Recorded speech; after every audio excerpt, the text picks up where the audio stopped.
देखिए, मैं पहले तो बहुत बहुत मुबारकबाद देना चाहता हूं चंद्रशेखर जी को। बहुत मजबूती से वो चुनाव लड़े और एक अच्छा लगता है देख करके।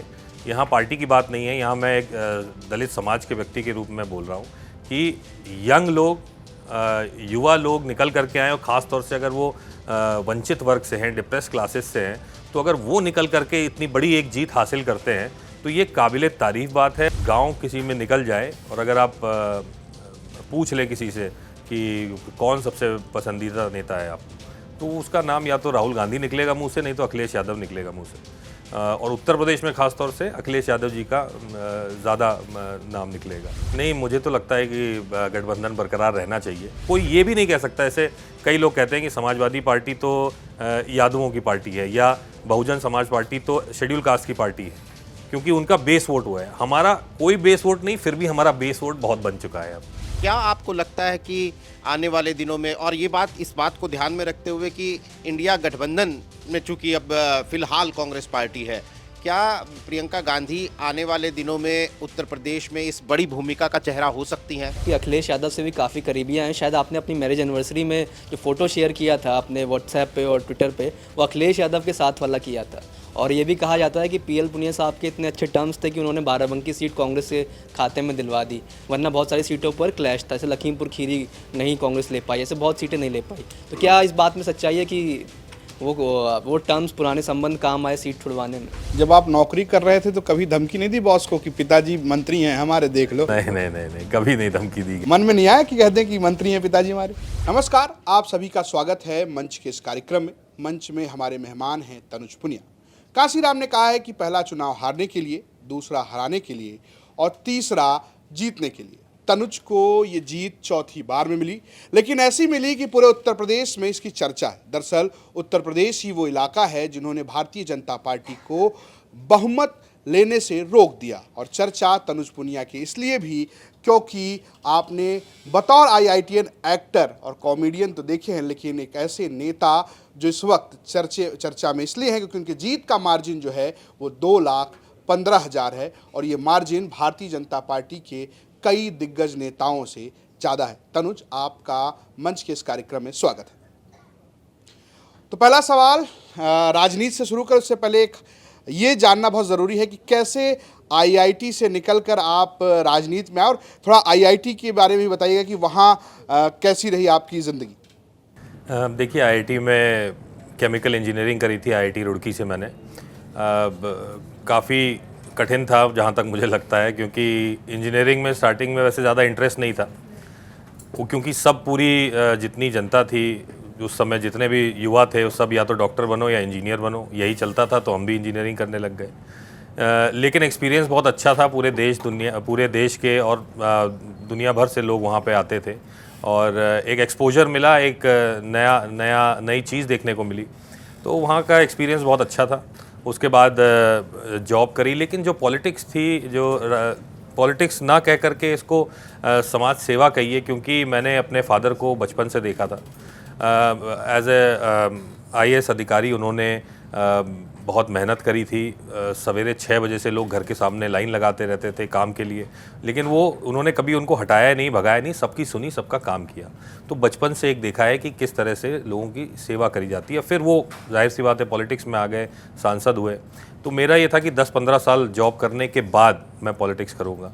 लेकिन फिर एक दिन बहुत गंभीर चर्चा उनसे हुई। उन्होंने कहा कि नहीं, आपको अगर ग्राउंड बनाना है, क्योंकि अब जो है जनता बहुत जागरूक हो गई है, और नाम के आधार पर या किसी फेम को लेकर के अगर आप घुसेंगे तो आपको इतनी जल्दी एक्सेप्ट नहीं करेंगे। अगर आपको अपनी एक्सेप्टेंस बनानी है तो मेहनत करनी पड़ेगी और जल्दी से जल्दी शुरुआत करिए। तो मैंने अपना रेजिग्नेशन दिया और पॉलिटिक्स में आ गया था। नहीं तो कहाँ नौकरी कर रहे थे आप, और कैसा रहा वो एक्सपीरियंस भी? मैं एक यहाँ मल्टीनेशनल आपके नोएडा में यहीं पे था, यहाँ जॉब कर रहा था। लगभग 1.5-2 साल मैंने जॉब करी है वहाँ पे। वहाँ का एक्सपीरियंस भी अच्छा था। कॉर्पोरेट लाइफ कभी देखी नहीं थी, वो भी देखने को मिल गई, कई चीज़ें सीखने को मिली। राजनीति में आया था तो सबको सर कह के बुलाने, मैम कह के बुलाता था, तो ये एक्सपीरियंस भी नया था, अच्छा लगा। उसमें भी एक कॉर्पोरेट में कैसी ज़िंदगी होती है आम आदमी की, वो भी देखने को मिली। आप ये बड़ी चर्चा रही जब आपको टिकट भी दिया गया कांग्रेस की तरफ से कि 4 बार आप चुनाव हारे, लगातार आप चुनाव हारते रहे। इस चुनाव में ऐसा क्या हुआ कि आपने जीत तो दर्ज की, लेकिन वो जीत जो है बाराबंकी की सीट जो है वहाँ से जहाँ से आप जीते, वो 2,15,000 का मार्जिन रहा है। बड़ा मार्जिन है किसी भी लोकसभा की सीट पर। पहले तो मैं ये जानना चाहूँगा कि बीते 4 चुनाव में ऐसा क्या हुआ कि तनुज पुनिया चुनाव नहीं जीत पाए और इस बार चुनाव जीत गए? देखिए, माहौल हमेशा होता था जब भी चुनाव लड़ते थे, लेकिन हम लोग का जो फंडा है वो ये है कि चाहे पापा का हो चाहे मेरा हो, ये लगातार क्षेत्र में बने रहो। हर किसी प्रोग्राम में जाओ, हर किसी घर के दरवाजे पे जाके वोट मांगो, कम से कम जाके उनके सुख दुख में शामिल हो, और केवल एज अ वोटर और वोट मांगने वाला ना बन के, और एक उनसे एक रिलेशनशिप बनाने का काम करो। तो ये इसी मॉडल पे हम लोग काम करते रहे और धीरे धीरे सब परिवार बनता चला गया। तो समय तो लगता ही है एक्सेप्ट करने में। पहले लोगों को लगता था कि अरे तो नया लड़का, इस बार नहीं दूसरी बार मौका दे देंगे, अभी तो उसके पास बहुत समय है, दूसरे को देख लेते हैं इस समय। पहले 2 चुनाव में तो यही हुआ। फिर ऑब्वियसली बात है, सिचुएशन ऐसी थी जैसे कि समाजवादी पार्टी और बहुजन समाज पार्टी की कोalition थी, तो उसमें भी लोगों को लगा कि नहीं, ये कोalition जो है भारतीय जनता पार्टी के अगेंस्ट ठीक रहेगी। तो जितना भी एंटी बीजेपी वोट था वो सब उसमें चला गया, हम बीच में अलग रह गए।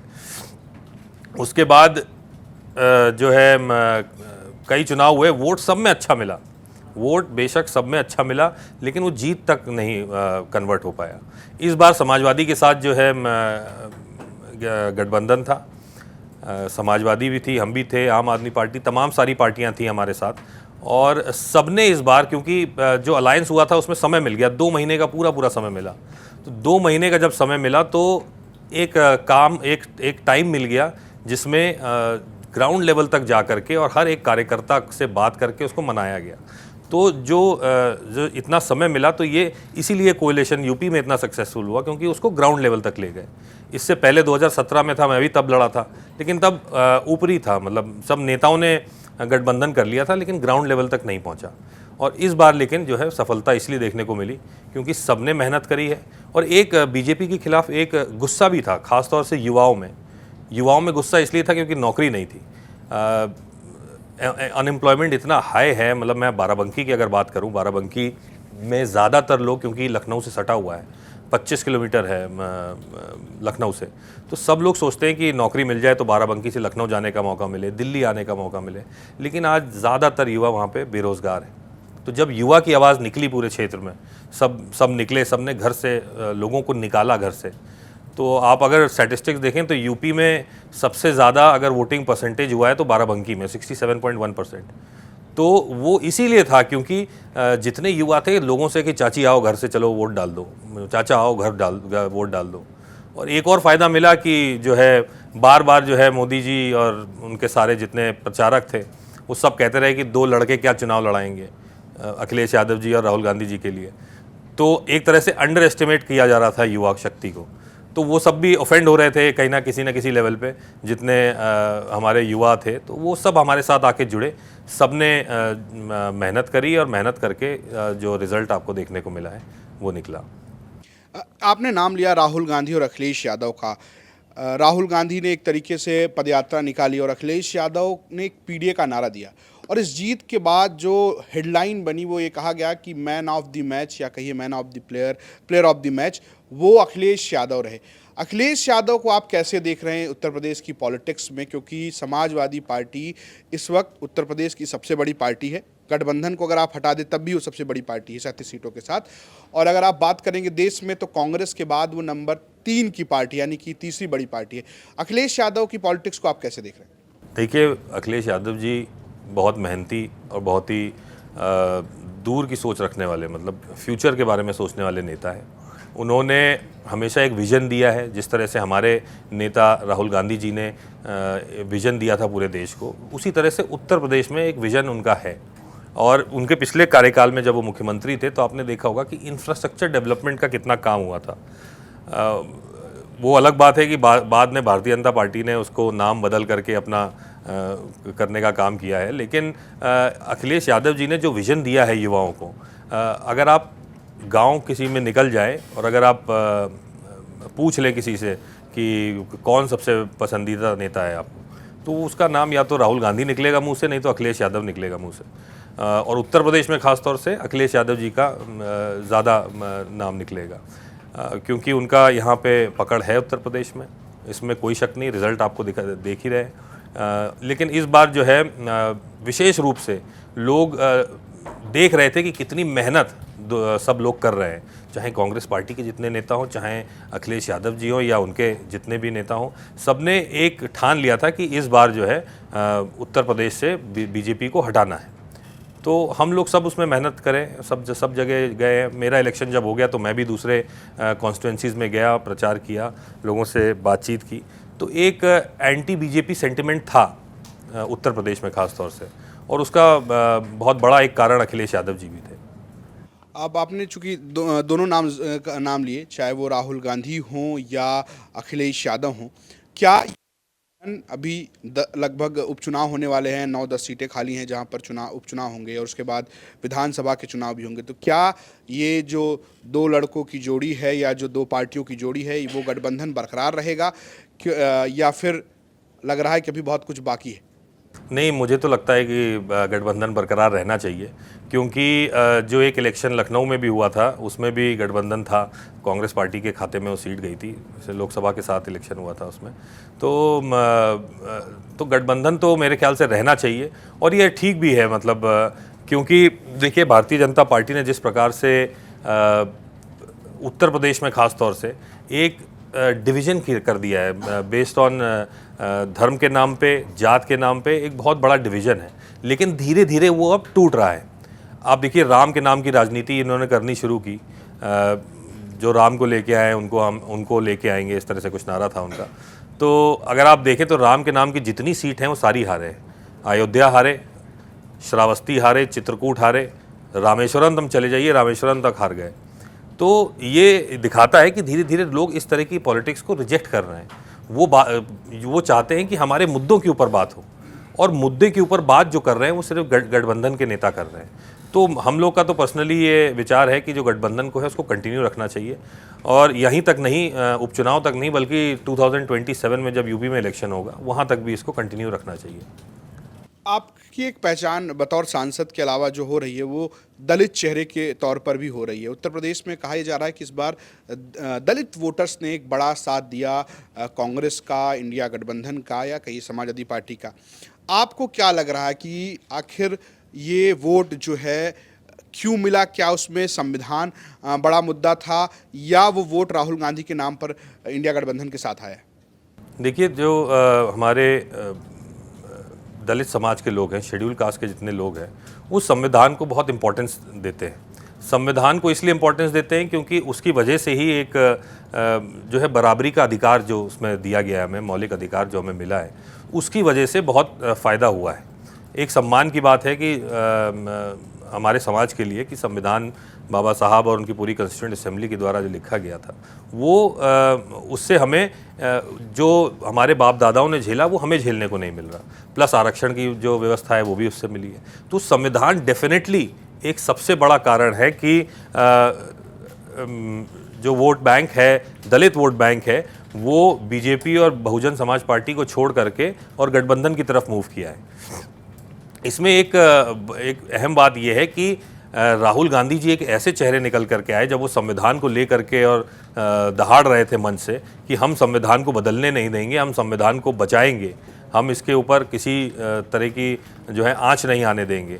तो जो एक दलित युवा का जो मूवमेंट है वो उनकी तरफ इसलिए हुआ क्योंकि वो उसको उनकी राहुल गांधी की तरफ देख रहे हैं कि यही एक व्यक्ति हैं जो आज चिल्ला रहे हैं कि हम संविधान को बचा सकते हैं। गठबंधन के तमाम सारे नेता भी संविधान के लिए निकले। अखिलेश यादव जी खुद बाराबंकी में कह के गए कि हम संविधान को बदलने नहीं देंगे। तो ये सारी बातें हैं। एक संविधान तो सबसे बड़ा कारण भी था, और दूसरा एक बड़ा कारण था कि जो बहुजन समाज पार्टी का जो वोट बैंक है वो ये देख रहा है कि कई साल हो गए हम लगातार माननीय मायावती जी के साथ रहे, लेकिन हमारे मुद्दे जब आते हैं, हमारे ऊपर कभी कोई आपत्ति आती है तो हमारे साथ कोई निकलता नहीं है, कोई ग्राउंड पे आता नहीं है। वो बस वही है कि पैसे दे करके कोई चला गया, उसको टिकट मिल गया, उसने वोट बैंक का फ़ायदा उठा लिया। तो इस तरह से भी लोग अब थोड़ी सी एक मायूसी है अपनी पार्टी की तरफ, जो काशीराम जी के नेतृत्व में जो इस्टेब्लिश हुई थी, तो एक ये भी बड़ा फैक्टर था। तनुज, मैं एक मेरे सवाल का आधा हिस्सा हो गया, लेकिन मैं यही जानना चाहता हूं कि 2014 के बाद से बीजेपी की जो गाड़ी सरपट दौड़ रही थी उत्तर प्रदेश में, विधानसभा चुनाव हो चाहे लोकसभा चुनाव हो, 2022 के विधानसभा चुनाव में अखिलेश यादव ने उसमें एक स्पीड ब्रेकर लगाया, लड़ते हुए नजर आए और लगा कि भाई समाजवादी पार्टी तो बीजेपी से लड़ रही है उत्तर प्रदेश में। लेकिन कांग्रेस की जब भी बात होती थी तो यही कहते थे कि कांग्रेस अपने क्रिटिकल मास पे ही नहीं है। कांग्रेस वहाँ शूट आउट तो क्या मतलब लैंड टेक ऑफ कैसे कहाँ करेगी, वो अपने क्रिटिकल मास पे ही नहीं आ पा रही है। लेकिन ये गठबंधन हुआ, इंडिया गठबंधन हुआ और कांग्रेस ने अप्रत्याशित प्रदर्शन किया। बड़े टेक अवेज क्या हैं आपकी नज़र में कांग्रेस की इस सफलता के? देखिए, कांग्रेस देखिए अप्स एंड डाउन्स होते रहते हैं। एक टाइम था जब भारतीय जनता पार्टी के 2 ही सांसद हुआ करते थे, पूरा सांसद भवन जो है कांग्रेस में हुआ करता था। लेकिन धीरे धीरे उसमें डिक्लाइन आया, नो डाउट डिक्लाइन आया है, लेकिन अब वो ऊपर जा रहा है। वापस जो ग्राफ है वो इसलिए जा रहा है क्योंकि आज देश जो है वो ये देख रहा है, हर समाज का व्यक्ति, मैं अगर जात धर्म की बात अगर करूँगा तो फिर वो मतलब वो वैलिड नहीं है यहाँ पे, क्योंकि मैंने जहाँ तक देखा है हर कास्ट का, हर रिलीजन के लोगों ने कांग्रेस पार्टी को इस बार वोट किया। लोग कहते हैं कि नहीं ये फलाना वोट बैंक इस पार्टी का है, ये तो हमें नहीं मिलेगा, इसमें मेहनत करने की ज़रूरत नहीं है। लेकिन अगर आप बूथ वाइज अगर देखेंगे तो कुछ ना कुछ किसी कास्ट में कम मिला है, किसी कास्ट में ज़्यादा मिला है। तो एक आप ये कह सकते हैं कि लगातार जो मेहनत कांग्रेस पार्टी ने करी है, डिस्पाइट कि वो ग्राफ नीचे जा रहा था, एकदम लोएस्ट तक भी पहुंच गया था, तो फिर भी मेहनत करते रहे। तो इसका ये है कि सबसे बड़ा एक फैक्टर ये है कि हर कास्ट में, हर धर्म में, हर वर्ग में एक थोड़ी थोड़ी जगह कांग्रेस पार्टी ने बना ली है। अब कोई ये नहीं कह सकता कि कांग्रेस पार्टी को फलाना वर्ग नहीं वोट करता। हो सकता है कोई 2% कर रहा हो सकता है कोई 70% कर रहा हो, लेकिन एक परसेंटेज हर किसी में है। तो ये एक हर किसी की दिलों में जगह बनाने वाला काम कांग्रेस पार्टी ने किया है। और एक इसका बहुत बड़ा एक फैक्टर ये है कि कोई ये भी नहीं कह सकता, ऐसे कई लोग कहते हैं कि समाजवादी पार्टी तो यादवों की पार्टी है या बहुजन समाज पार्टी तो शेड्यूल कास्ट की पार्टी है, क्योंकि उनका बेस वोट हुआ है। हमारा कोई बेस वोट नहीं, फिर भी हमारा बेस वोट बहुत बन चुका है अब। अच्छा, ज़्यादातर सीटों पर चूंकि मायावती की पार्टी, अब नतीजों के बाद तो हम कह ही सकते हैं कि वो कोई बहुत मजबूती से नहीं लड़ रही थी और मोटे तौर पर ये चुनाव इंडिया गठबंधन और एनडीए गठबंधन के बीच में ही उत्तर प्रदेश में हो रहा था। ऐसी सूरत में आप चंद्रशेखर की जीत को कैसे देखते हैं, क्योंकि वो तो एनडीए से भी लड़ रहे थे और इंडिया गठबंधन से भी लड़ रहे थे। तो क्या ये उत्तर प्रदेश की पॉलिटिक्स में एक नए दलित नेता का उदय है? देखिए, मैं पहले तो बहुत बहुत मुबारकबाद देना चाहता हूं चंद्रशेखर जी को। बहुत मजबूती से वो चुनाव लड़े और एक अच्छा लगता है देख करके।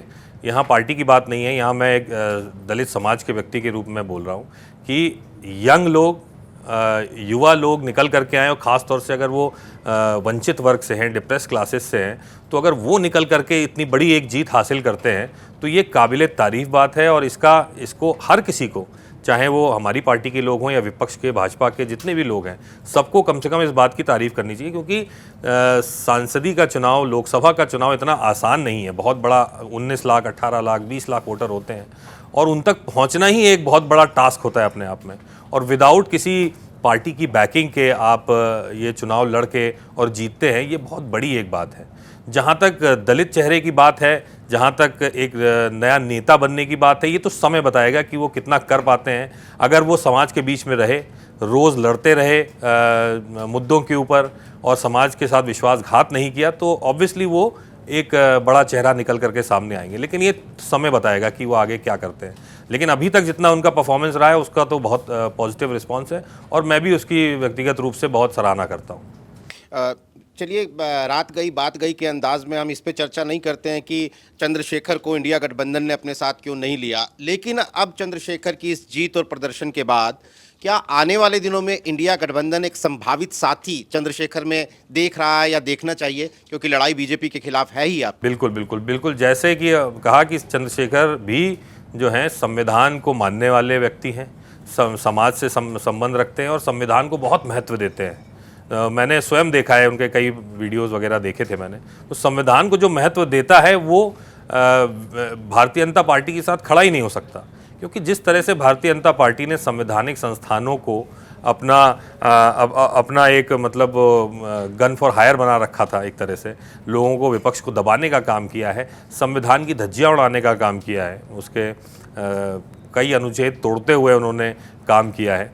तो कोई भी संविधान को मानने वाला व्यक्ति भारतीय जनता पार्टी के साथ तो नहीं खड़े होने को तैयार होगा। और उन्होंने तो सीधे सीधे कह दिया था हम संविधान को बदल देंगे, तो वो तो सीधे है, डायरेक्ट है। अब जाहिर सी बात है कि हम तो इनवाइट करेंगे कि आए हमारे गठबंधन के साथ शामिल हों। जी, प्रियंका गांधी के रोल को, प्रियंका गांधी की भूमिका को आप इन चुनावों में किस तरह से तोलते हैं? देखिए, प्रियंका गांधी जी हमारी प्रभारी भी थी उत्तर प्रदेश में, और मैंने देखा था कि जितनी मेहनत वो करती हैं, तो वो बहुत काबिले तारीफ़ है। सवेरे सवेरे से 6 बजे से 5 बजे से लगातार, और हम लोग की मीटिंग रात में 1:30 बजे 2 बजे तक चलती थी। कभी कभी मौका लगता था जब उनसे मुलाकात करने का, रात बेरात भी उनसे मीटिंग हो जाती थी। तो मतलब वो एक लंबा समय हो गया है, वो राजनीति में जो है संगठन की तरफ से मेहनत करती हैं, ऑर्गेनाइजेशन में जो मेहनत कर रही हैं जिस प्रकार से। तो चाहे आप हिमाचल के रिजल्ट ले लें, कर्नाटका में भी बहुत जगह गई, कई जगह वो गई, और उत्तर प्रदेश में ख़ास तौर से उनकी विशेष भूमिका रही है। और अमेठी रायबरेली तो उन्होंने बहुत समय दिया, और आपने देखा ही कि कितनी प्रचंड विजय हुई है, कितने भारी मार्जिन से वहाँ पे दोनों जगह जीत हुई है। तो प्रियंका गांधी जी का बहुत बड़ा एक रोल है, और आने वाले समय में मुझे लगता है कि पूरे देश की एक बहुत बड़ी नेता के रूप में वो निकल करके आएंगी। 2017 के चुनाव में भी एक बात चली थी कि प्रियंका गांधी को अगर कांग्रेस पार्टी उत्तर प्रदेश में मुख्यमंत्री के चेहरे के तौर पर पेश करती है तो एक बड़ा रिवाइवल का एक पॉइंट हो सकता है, स्टार्टिंग पॉइंट हो सकता है रिवाइवल का। क्या आपको लगता है कि आने वाले दिनों में, और ये बात, इस बात को ध्यान में रखते हुए कि इंडिया गठबंधन में चूंकि अब फिलहाल कांग्रेस पार्टी है, क्या प्रियंका गांधी आने वाले दिनों में उत्तर प्रदेश में इस बड़ी भूमिका का चेहरा हो सकती हैं, मुख्यमंत्री का चेहरा? देखिए, सबसे पहले तो कांग्रेस पार्टी कभी भी अपने मुख्यमंत्री या प्रधानमंत्री का चेहरा नहीं बताती है। पहले आप पुराने ज़माने से देख लीजिए, कभी भी ये नहीं बताया कि ये प्रधानमंत्री या ये मुख्यमंत्री बनेगा, क्योंकि एक डेमोक्रेटिक सिस्टम है हमारे यहाँ। जब पूरे सब लोग बन करके आते हैं और अगर पोजीशन में होते हैं कि प्रधानमंत्री मुख्यमंत्री बनाया जाता है, तो हमारे संसदीय दल या विधायक मंडल दल की एक बैठक होती है, उसमें ये तय किया जाता है, पार्टी ये तय करती है, हाईकमान तय करती है कौन कमान संभालेगा। जहाँ तक प्रियंका जी की मुख्यमंत्री वाली बात है, तो मुझे नहीं लगता कि उनको एक स्टेट से सीमित करना चाहिए, क्योंकि वो हमारी राष्ट्रीय नेता हैं, एक नेशनल फिगर है, एक नेशनल चेहरा है। तो एक स्टेट से बंद कर उनको नहीं रखना चाहिए। और मैं तो यही कहूँगा कि मुख्यमंत्री का चेहरा नहीं, वो देश में हर जगह अपनी छाप छोड़ चुकी हैं, और एक देश के नेता के रूप में वो निकल करके आई हैं। अब तनुज, चूंकि आप उत्तर प्रदेश की पॉलिटिक्स में इतने दिनों से सक्रिय हैं और इस चुनाव में पूरी आपकी पूरी तरह से नज़र थी, तो एक बड़ी बहस पिछले कुछ दिनों से चल रही है नतीजे आने के बाद से कि योगी आदित्यनाथ ने एक कांग्रेस बीजेपी के इस प्रदर्शन में एक भूमिका निभाई, या ये कहें कि भूमिका एक नहीं निभाई जो उन्हें निभानी चाहिए थी, और ये बीजेपी की इस खराब प्रदर्शन की वजह बनी। आप चूँकि एक सीनियर पॉलिटिशियन है उत्तर प्रदेश की पॉलिटिक्स के, क्या आपने एक कुछ ऐसा ऑब्जर्वेशन आपका था या आपकी पार्टी का था कि हाँ यार ये कुछ हो रहा है बीजेपी के अंदर? अब ये तो मैं बता नहीं सकता हूँ उनके इंटरनल में क्या चल रहा है, लेकिन जहाँ तक मैंने देखा है हमारे ज़िले में और आसपास के ज़िलों में, तो कई बार मुख्यमंत्री जी आ करके और प्रचार कर गए हैं। खुद मेरे यहाँ चुनाव पीरियड में ही 3 बार आए हैं बल्कि, और एक बार पहले भी चुनाव के 6 महीने पहले। तो रेगुलर उनका आना जाना लगा रहता था कि बाराबंकी की सीट नहीं छोड़ना चाहते थे, मुझे लग रहा है, क्योंकि 10 साल से भारतीय जनता पार्टी के हाथ में थी ये सीट। मुझे नहीं लगता कि ऐसी कोई बात है, बाकी तो इंटरनली उनका चलता रहता है। गोरखपुर में गया था तो गोरखपुर में पता चला कि लगभग सारे ब्लॉकों में उन्होंने मीटिंग करी है। आसपास के जितने ज़िले थे, हमारे यहाँ महाराजगंज में भी गया था मैं, वहाँ भी देखा तो काफ़ी ज़्यादा उन्होंने जाके प्रचार किया है। तो देखिए, भारतीय जनता पार्टी अपनी हार जो है, अगर जीते तो मोदी जी जीते हैं, अगर हारे तो किसी और की वजह से हारे हैं। तो अगर जीत का सारा श्रेय मोदी जी के सर पे जाता है, तो हार का जो श्रेय है वो भी मोदी जी के ही सर पे जाना चाहिए। तो मोदी की गारंटी के नाम पे चुनाव लड़ रहे थे, राम मंदिर के नाम पे चुनाव लड़ रहे थे, और दोनों फेल हो गया। गारंटी भी फेल हो गई हैं, और आपके राम मंदिर का एजेंडा भी जहाँ राम मंदिर बना है वही हार गए तो वो भी फेल है। तो हार का अगर टिकड़ा किसी के सर पे फूटना चाहिए तो वो मोदी जी के ही सर पे फूटना चाहिए। आपके गठबंधन साथी अरविंद केजरीवाल ने ये दावा किया था कि चुनाव के बाद योगी आदित्यनाथ को हटा देगी बीजेपी सीएम की कुर्सी से, आपको भी लगता है ऐसा? अब हाँ, हो सकता है हटा दें, क्योंकि अब क्या पता, मतलब इनके इंटरनल में क्या चल रहा है ये मुझे तो, मैं इतने ध्यान से देखता नहीं हूँ। हमें अपने से मतलब है, अब हम कैसे आगे बढ़े। बाकी जहाँ तक अफवाहें हैं तो अफवाहें तो हैं इस बारे में कि जो है बन नहीं रही है दिल्ली में और लखनऊ में, तो अब वो समय बताएगा कि होता क्या है। आप चुनाव जीते, आपको बहुत बहुत धन्यवाद। धन्यवाद। आपकी पार्टी के ही एक युवा नेता जो इस बार चुनाव जीत नहीं पाए, उनका एक नारा है राजा का बेटा राजा ही बनेगा क्या, तो क्या आपके केस में भी यही बात है? नहीं, देखिए ये तो गलत बात है, क्योंकि हम लोगों ने, अब जैसे कि आपने खुद ही कहा कि 4 चुनाव हारे हैं, और ऐसा नहीं है कि किसी और को टिकट नहीं मिल सकता था। टिकट उसको मिलेगा जो सबसे ज़्यादा मेहनत करेगा। मैंने लगातार पूरे क्षेत्र में एक दिन भी छुट्टी नहीं ली है पिछले 7 सालों में, और लगातार सुबह से लेकर रात में 12-1 बजे तक क्षेत्र में रहता हूँ। शादी का सीज़न होता है, एक दिन में 35-35 शादी, 40-40 शादी अटेंड करता हूँ। तो एक कंटिन्यूअस एफर्ट जो है, जो देगा उसी को टिकट मिलेगा, वही जीत भी हासिल कर सकता है। बाकी हवाई तो बहुत सारे लोग होते हैं, हो सकता है एक बार लकी हो जाए, लेकिन नेक्स्ट टाइम काफ़ी दिक्कत होगी। जो कंटिन्यूअस एफर्ट की जो मैं बात कर रहा हूँ, ये अगर कोई लगाएगा तो चाहे फिर वो राजा का बेटा हो या रंग का बेटा हो या किसान का बेटा हो, किसी का बेटा हो, वो उसको मौका भी मिलेगा और जीत भी उसी को मिलेगी। आप चंद्रशेखर को देख लीजिए, आप बात कर रहे थे अभी, मेहनत के बलबूते पे पूरे प्रदेश में उन्होंने टीम बनाई है, तब जा कर के वो मेहनत करके यहाँ पे जीते हैं। आप और भी सीट्स ले लीजिए, कई सारी सीट्स ऐसी हैं, बड़े बड़े नाम थे, वो सारे हार गए। तो एफर्ट की बात है, आप एफर्ट करेंगे आपको जीत मिलेगी। नहीं, मेरा सवाल बेसिकली आपके परिवार से नहीं था। मेरा सवाल ये था कि इस लोकसभा चुनाव में प्रधानमंत्री की तरफ से ही परिवारवाद को बहुत बड़ा मुद्दा बनाया गया था, और इस समय अब जो सरकार बनी है उसमें 15-17 ऐसे मंत्री बने हैं जिनका कनेक्शन परिवारवाद वाली राजनीति से जोड़ा जा रहा है। तो मेरा मूल सवाल ये है कि क्या कांग्रेस पार्टी पर जो बीजेपी के आरोप लगते रहे वही अब बीजेपी में भी दिखने को मिल रहा है? तो क्या ये परिवारवाद वाली राजनीति और उसकी बहस मतलब निरर्थक हो चुकी है, इस पर बात करना बेकार है? नहीं, हाँ, बिल्कुल सही कहा आपने। मैं तो कई सालों से ये कह रहा हूँ, कई सालों से अगर आप देखें तो जो टिकट्स मिल रहे हैं, जिस तरह से उनके विधायक और सांसद होते हैं, तो उसमें बहुत परिवारवाद वाले कनेक्शंस हैं।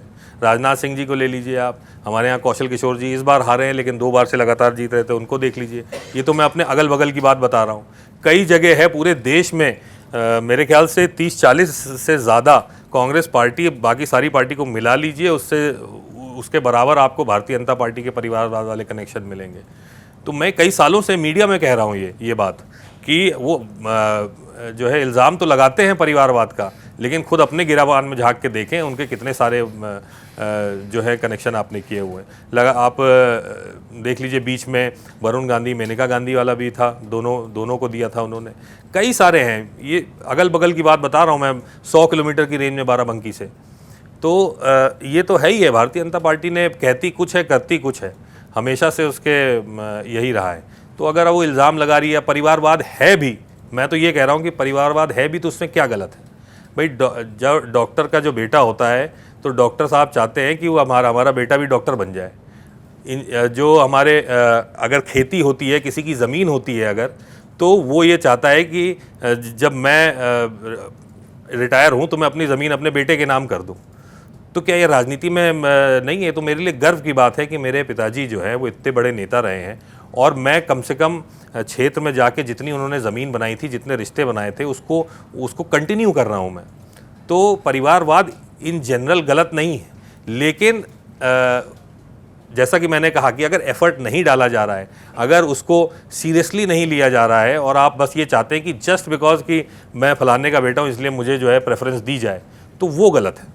इस चुनाव में जो इंडिया गठबंधन मतलब अखिलेश यादव और राहुल गांधी ने मिलकर जो करिश्मा किया, इसके पीछे इसकी जो बुनियाद अगर कोई मानी जाए तो क्या वो राहुल गांधी की भारत जोड़ो यात्रा थी जिसने अखिलेश यादव को पुश किया, या अखिलेश यादव की ज़मीन पर इतनी मेहनत थी जिसका फ़ायदा कांग्रेस पार्टी को मिल गया? देखिए, दोनों को एक दूसरे की ज़रूरत थी।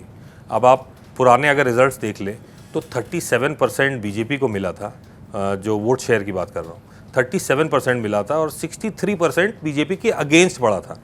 तो जितना अगेंस्ट का वोट था वो 3-4 पार्टियों में डिवाइड हो जाता था, इसलिए रिजल्ट हमको नहीं मिलता था। तो इस बार यही विचारधारा थी कि जो अगेंस्ट वाला वोट है इसको कंसोलिडेट कर लिया जाए, इसको एक साथ रखा जाए। और जिस तरह से भारतीय जनता पार्टी ने इस देश को बिगाड़ने का काम किया है, जिस तरह से हमारी जितनी जमा पूंजी थी 65-70 साल की, उसको बेचने का काम किया है, देश को बेचने का काम किया है, इसको रोक लगाने के लिए एक साथ आया गया था। ये वो चर्चा थी। तो जितना अगेंस्ट वोट था भारतीय जनता पार्टी का, उसको एक साथ लाने के लिए इंडिया गठबंधन हुआ था। कई जगह समाजवादी पार्टी को कांग्रेस पार्टी ने लाभ पहुंचाया है, कहीं समाजवादी पार्टी ने कांग्रेस पार्टी को लाभ पहुंचाया है। तो ये दोनों तरफ से वर्क करता है, एक तरफा नहीं। राहुल गांधी ने एक टीम बनाई थी और उत्तर प्रदेश के बहुत सारे नेता उसमें शामिल थे। धीरे धीरे करके वो सारे नेता, ज्योतिरादित्य, RPN सिंह, जितिन प्रसाद, वो सारे के सारे बीजेपी में चले गए। ये सारे उत्तर प्रदेश वाले ही नेता थे। तो अब जो तनुज पुनिया और जैसे नौजवान नेता जो जीत कर आए हैं, क्या फिर से राहुल गांधी की ये कोई यंग टर्क टीम बन रही है, बनेगी?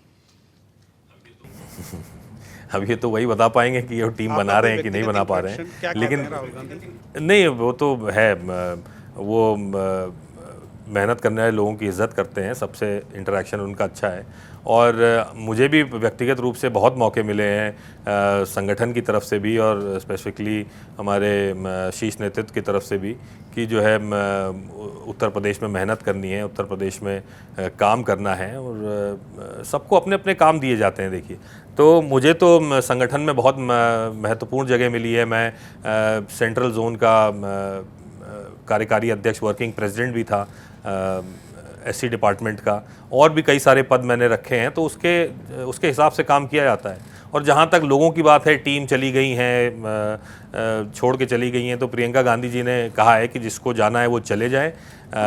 मौका परस्त लोग हैं, जहाँ मुश्किल समय में जो छोड़ के जाता है, फिर अच्छे समय में उसकी वापसी के लिए हम लोग कहेंगे भी नहीं। फिर तनुज जी, मेरा नाम प्रशांत है और मेरे 2-3 छोटे छोटे सवाल हैं। वैसे तो अब आप MP बन गए हैं, ये तो सब जानते हैं, सब बधाई भी दे रहे होंगे। लेकिन उससे पहले का सफ़र, क्योंकि मैं काफ़ी कवर भी किया है आपको, 5 साल में आप 4 चुनाव लड़ गए, 2017, 2019, फिर एक बाईपोल, फिर 2022, और 4 चुनाव जो आप लगातार लड़े वो अपने आप में रिकॉर्ड था, क्योंकि आप लगातार सालों में लड़ रहे थे। और लेकिन वो सब आप हार गए। तो उसके बाद वो क्या सा दौर था? क्योंकि आज तो सब आपकी तारीफ़ कर रहे होंगे, Tanuj Punia as a new MP, but वो 4 चुनाव हारना, उस टाइम पे ये बहुत से लोग इस बात पे आपका क्रिटिसिज्म करते थे, क्योंकि आप PL पुनिया साहब के बेटे हैं, तो इसलिए लोग कहते थे कि टिकट मिल गया पिताजी की वजह से, लेकिन लगातार चुनाव हार रहे हैं। तो क्या थोड़ा मेंटली उस चीज़ से आप परेशान हुए, और उस दौर से फिर कैसे निकले?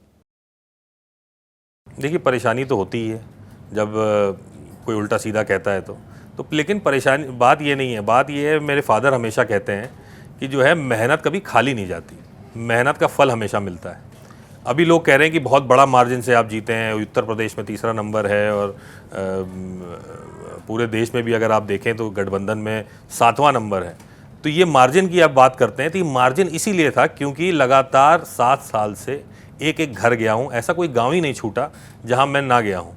मैं तो ये मानता हूँ कि 70 से 80% दरवाजे खटखटा करके मैंने वोट मांगने का काम किया है, तो ये 7 सालों के अंदर। तो यही मेहनत का ये नतीजा था। कई भारतीय जनता पार्टी के वोटर ऐसे थे जिन्होंने फ़ोन करके बताया कि हम आपको वोट करने जा रहे हैं क्योंकि आप हमारे घर 2 बार 3 बार आए हैं।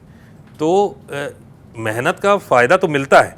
अब उस समय समीकरण नहीं बना, वोट तो हर चुनाव में अच्छा मिला है, लेकिन एक समीकरण की बात है ना, जो जैसे कहते हैं कि समीकरण नहीं बन रहा है आपका, तो उसकी वजह से हार मिलती थी।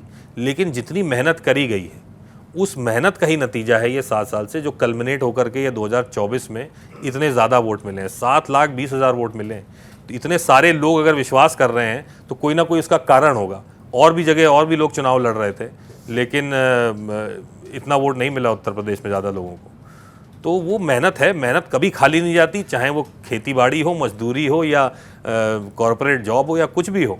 आप जितनी मेहनत करेंगे आपको फल उसके हिसाब से मिलेगा। डिप्रेशन वगैरह में तो नहीं? ना ना, बिल्कुल नहीं, बिल्कुल नहीं। हम तो देखिए कांस्टेंट इलेक्शन मोड में थे 5 साल तक, कुछ और सोचने का मौका नहीं मिलता था।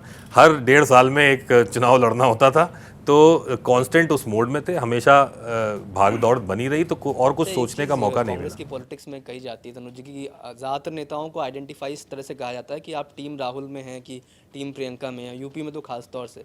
आप खुद तो किस तरफ मानते हैं? क्योंकि मैंने देखा है कि प्रियंका गांधी ने पहले आपके लिए रोड शो भी किए हैं, और राहुल गांधी आपके पिताजी जो हैं वो राहुल गांधी की गुड लिस्ट में कहा जाता है कि माने जाते थे पुनिया साहब।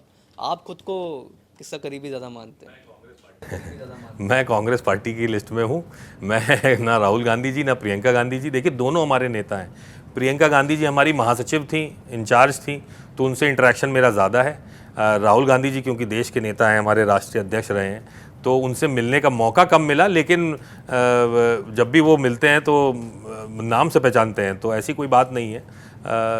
बाकी जिस टीम की बात है तो ये पहले हुआ करती होगी, अब जो है इसमें कोई महत्व ज़्यादा नहीं रहा है, क्योंकि सब कांग्रेस पार्टी हो चुके हैं और जितने भी ये डिवीज़न है धीरे धीरे ख़त्म हो रहे हैं। तो मतलब आप नेता हैं ही, लेकिन मैंने देखा कि आपके अखिलेश यादव से भी काफ़ी करीबियाँ हैं। शायद आपने अपनी मैरिज एनिवर्सरी में जो फोटो शेयर किया था आपने व्हाट्सएप पे और ट्विटर पे, वो अखिलेश यादव के साथ वाला किया था।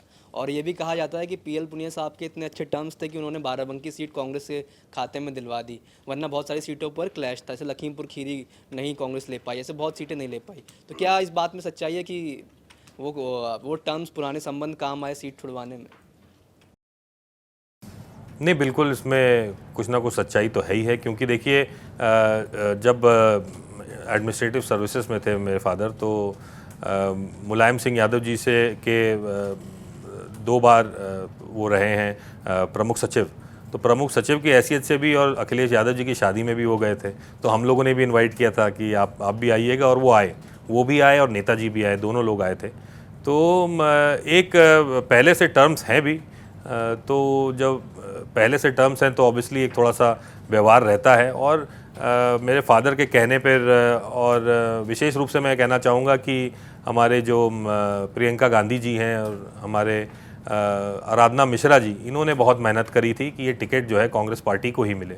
तो ये सब के जितने भी टर्म्स जिससे थे उन सब ने मेहनत करी है, और बाराबंकी को दिलवाने का श्रेय जो है आराधना मिश्रा जी और प्रियंका गांधी जी और मेरे फादर तीनों को जाता है। मेरा ये है कि नेशनल प्रेसिडेंट कांग्रेस के मल्लिकार्जुन खड़गे साहब हैं, और ये एक जब उनको बनाया गया तो ये कहा गया कांग्रेस ने इस बार एक दलित चेहरा अपना जो राष्ट्रीय अध्यक्ष बनाया है। क्या यूपी में भी इस तरह की संभावना आगे चल के हम एक दलित युवा चेहरे को प्रदेश अध्यक्ष के तौर पे देखें? नहीं, अभी तो अजय राय जी हैं, अजय राय जी का कार्यकाल भी अभी लंबा है, और उन्हीं के साथ मेहनत करी जाएगी। देश का नेतृत्व तो कर ही रहे हैं हमारे मल्लिकार्जुन खड़गे जी, और एक दलित चेहरे के रूप में उन्होंने कई जगह जो है उनका नाम भी निकल के आता है, कि और लोग समाज के लोग सराहना भी करते हैं इस बात की कि किस प्रकार से जो है एक दलित को, एक किसान को जो है मौका दिया गया है, और पूरी कांग्रेस पार्टी का राष्ट्रीय नेतृत्व करने का। तो ये एक अपने आप में बहुत बड़ी बात है, और किसी पार्टी में ऐसा नहीं हुआ कि पूरे देश में, नेशनल पार्टी में ऐसा नहीं हुआ कि पूरे देश का जो है कमान किसी दलित को दी जाए। तो ये एक बहुत बड़ी बात है अपने आप में, और हम लोग सब बहुत उत्साहित थे जब खड़गे जी बने थे, सबने काफ़ी ज़्यादा इसको प्रमोट भी किया था, और हम लोग चाहते हैं कि वो वहाँ पे बने रहें, मजबूती देते रहें। बाकी प्रदेश की बात है, अजय राय जी आपने देखा ही है कि किस प्रकार से प्रधानमंत्री जी को लगभग हरा ही दिया था। शुरुआत में तो पीछे ही चल रहे थे प्रधानमंत्री जी, बाकी बाद में जो है उनकी लीड हुई, लेकिन लीड भी कोई ऐसी खास नहीं निकली। जिस प्रकार से एक प्रधानमंत्री अपनी सीट पर जीतता है, वही हमारे राहुल गांधी जी 4 लाख वोट से जीते हैं, वो मात्र 1.5 लाख से जीते हैं। तनुज जी, जैसा आपने कहा कि बाराबंकी में बेरोजगारी एक अहम मुद्दा रहा है, तो एमपी बनने के बाद में आपने रोजगार लाने के लिए बाराबंकी में ऐसी क्या स्ट्रेटेजी बनाई है कि लोगों को लखनऊ या दिल्ली की तरफ ना आना पड़े? हाँ, ये एक हम लोग का एजेंडा भी था। इसमें हम लोगों ने, अब देखिए जितनी सरकारी की स्कीम्स हैं वो तो करेंगे ही, और हम लोग लगातार जो है संसद भवन में इसको बात को उठाएंगे कि जिस तरह से जो हमारे सरकारी पद खाली पड़े हैं वो कम से कम भरे जाए, तो एक मौका मिलेगा बाराबंकी को।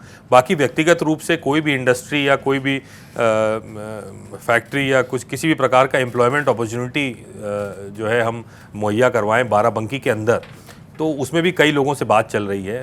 बात क्या चल रही है, मैंने उनको मैसेज कर दिया है कि भाई इस तरह से हमको कुछ प्लान आउट करना है, तो जब वो कुछ फ्रूट्स आएंगे उसके तो फिर मैं आपको अवगत कराऊंगा। तनुज जी, समय की बात देता है, लेकिन एक कमेंट मैं आकाश आनंद पर भी आपसे लेना चाहूँ, क्योंकि आपने चंद्रशेखर की तारीफ की।